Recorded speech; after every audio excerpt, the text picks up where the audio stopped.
silence at church every Sunday. Although it won't be possible to recreate the exact atmosphere, I hope you can find a corner of solitude for a few minutes.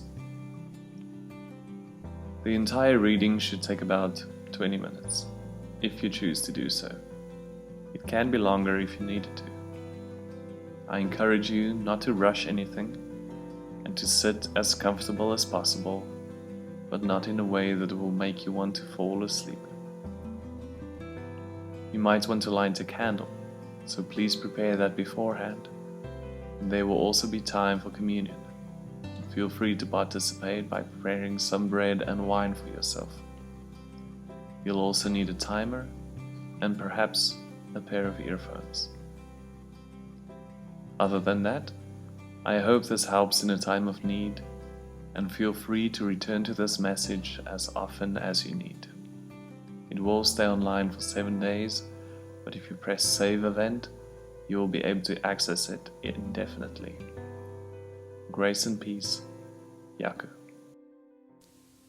Be a gardener, dig a ditch, toil and sweat, and turn the earth upside down. And seek the deepness, and water plants in time. Continue this labor, and make sweet floods to run, and noble and abundant fruits to spring. Take this food and drink, and carry it to God as your true worship.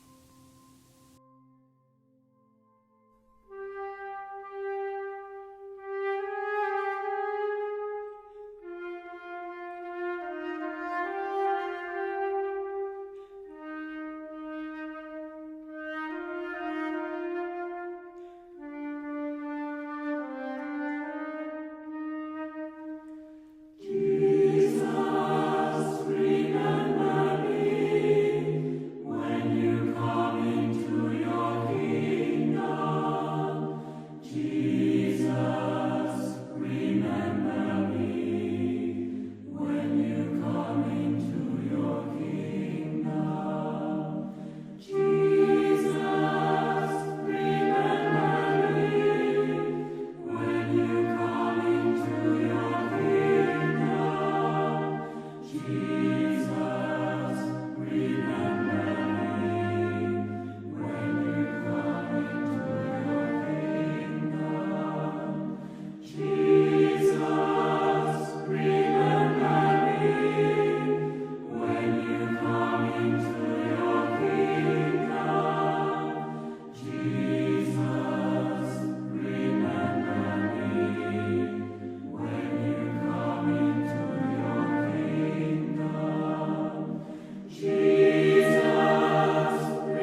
Tonight we read Ecclesiastes 3 verse 1. There's an opportune time to do things, a right time for everything on earth. Prediker 3 vers 1. Daar is 'n vaste tyd vir alles. Elke ding onder die son het sy tyd.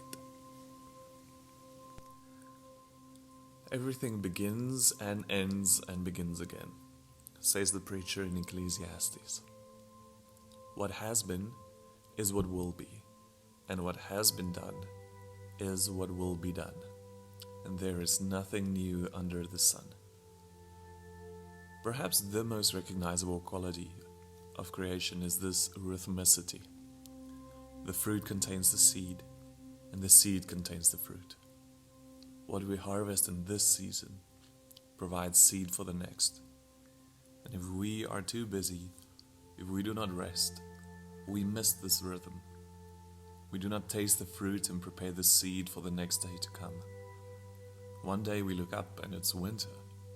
And where are the autumn days, brisk and clear, with leaves ablaze? How did we spend them? What were we doing? We do not gauge the value of the seasons by how quickly they progress from one to the next. Every season brings forth its bounty in its own time, and our life is richer when we can take time to savor the fruit of each. In fall we chop and carry our wood, we gather the harvest, rake leaves and prepare our home for winter, and we give thanks. In winter we are dormant, a time for quiet generosities and reflection on the endurance of inner light in the midst of this darkness.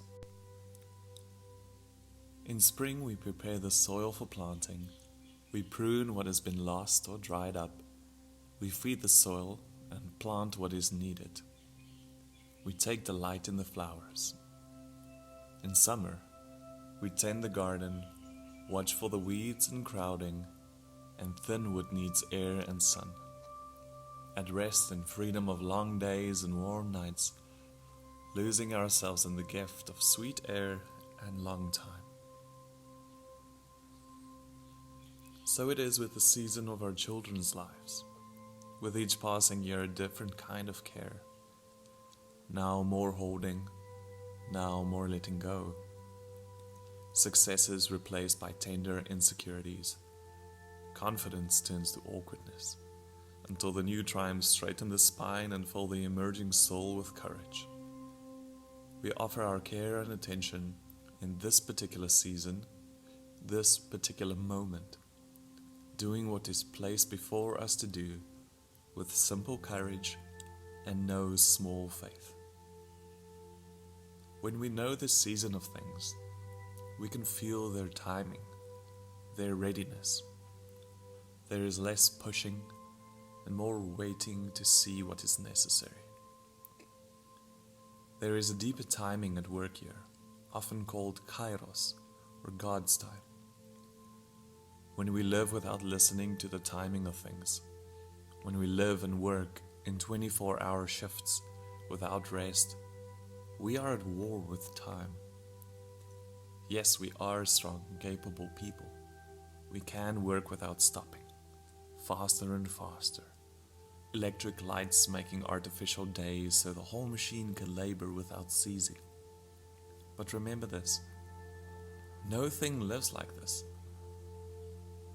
There are greater rhythms that govern how life grows. Seasons, sunsets and moonrises, hormonal cycles, and the great movement of the sea and the stars.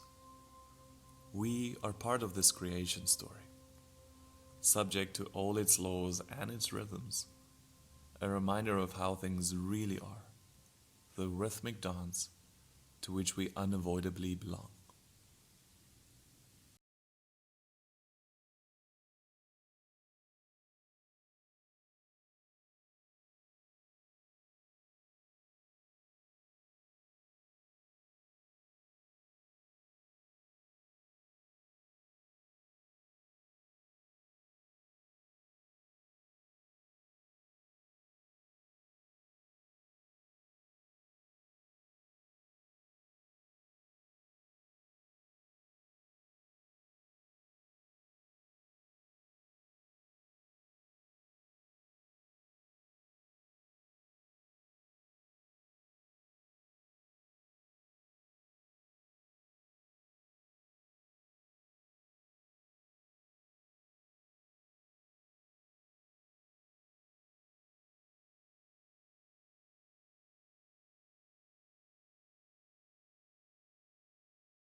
My Lord God, will you answer my unspoken prayers and make it as clear as day how to follow you and what you have in store for me?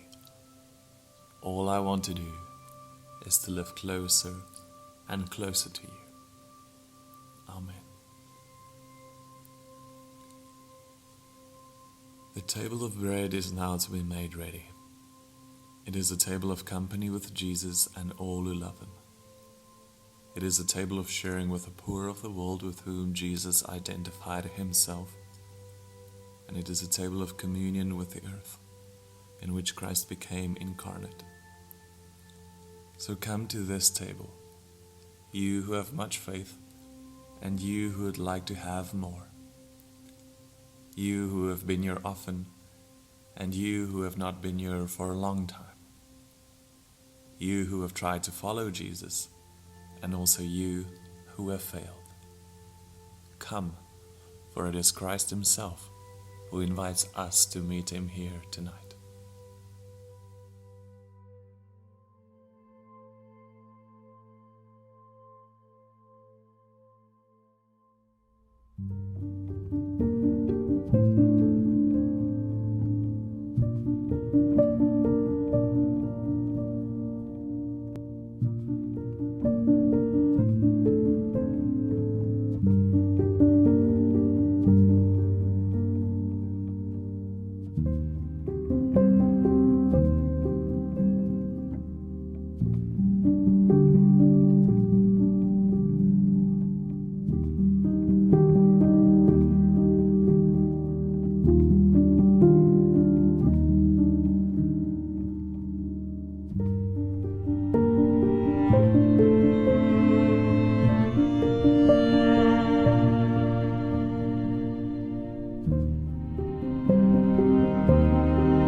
May the peace of the Lord Christ go with you wherever he may send you.